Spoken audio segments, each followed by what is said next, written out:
احمد ونصلی علی رسولہ الکریم اما بعد فاعوذ باللہ من الشیطان الرجیم بسم اللہ الرحمن الرحیم۔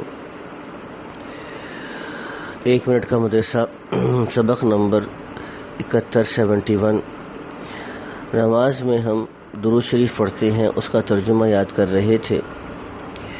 کما صلیتا، جیسا کہ آپ نے رحمت نازل فرمائی، علی ابراہیم، ابراہیم علیہ السلام پر، اور آل ابراہیم، اور ابراہیم علیہ السلام کے آل اور خاندان پر۔ عام روزمرہ کی سنتیں، جب سو کر اٹھنے کی سنتیں ہیں، سو کر اٹھنے کے بعد مسواک کرنا، برتن میں ہاتھ ڈالنے سے پہلے دونوں ہاتھوں کو اچھی طرح دھونا۔ سونے سے اٹھنے کی دعا بھی ہم نے پڑھ لی تھی، اب آج ایک اور دعا یاد کر رہے ہیں۔ بیت الخلاء میں داخل ہونے سے پہلے یہ دعا پڑھیں، بسم اللہ اللہم انی اعوذ بک من الخبث والخبائث۔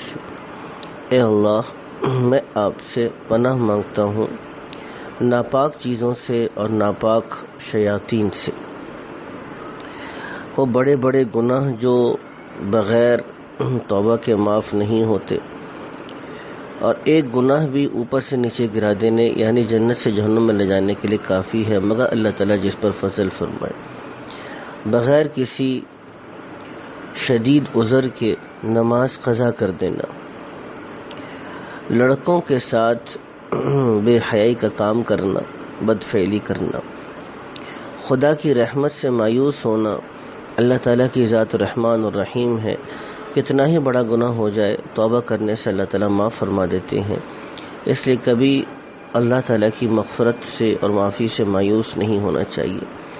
گناہوں کے نقصانات جو دنیا میں پیش آتے ہیں، گناہ کرتے کرتے وہی گناہ دل میں بس جاتا ہے، یہاں تک کہ مرتے وقت کلمہ تک منہ سے نہیں نکلتا، بلکہ جو کام زندگی بھر کیا کرتا تھا وہی سرزد ہوتے ہیں۔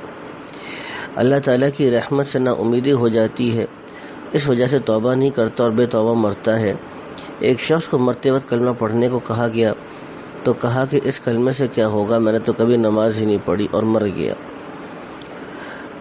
دل پر سیاہ دھبا لگ جاتا ہے جو توبہ سے مٹ جاتا ہے، ورنہ بڑھتا ہی رہتا ہے، جس سے قبول حق کی صلاحیت ختم ہو جاتی ہے۔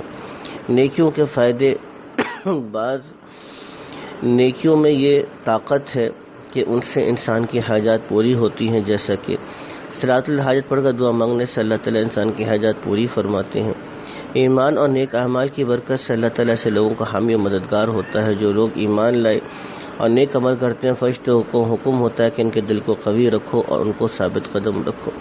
اللہ تعالیٰ عمل کرنے کی توفیق نصیب فرمائے۔ وآخر دعوانا الحمدللہ رب العالمین۔